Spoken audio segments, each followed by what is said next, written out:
Welcome to our channel. Today we how to restore your LinkedIn events to drive attendance step by step clearly. Begin by logging into your LinkedIn account. Navigate to the Home tab located at the top of your LinkedIn homepage.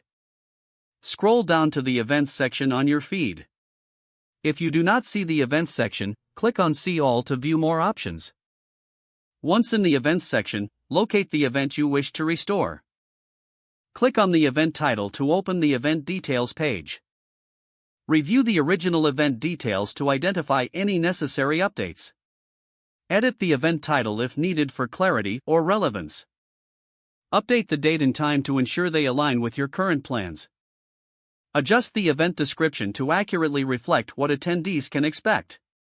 Incorporate engaging content that highlights key benefits of attending the event.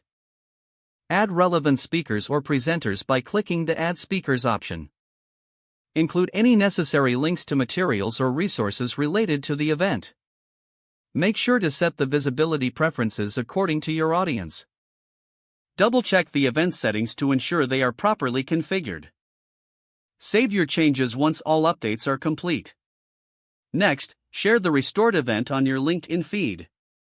Write a captivating post to generate interest and highlight the event's value. Encourage your connections to share the event for wider reach. Consider sending personalized messages to select connections who might be interested. Engage with any comments or questions on your event post promptly. Monitor the event page for RSVPs and continued engagement. As the event date approaches, share reminders to maintain visibility. Finally, interact with attendees during and after the event to foster connections. If the page does not load, refresh the browser or try again in a private or incognito window. Make sure you are using the correct email address, then retype it carefully to avoid small typos.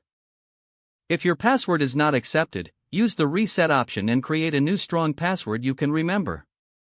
Check your spam folder for verification or security emails, then complete any requested confirmation steps.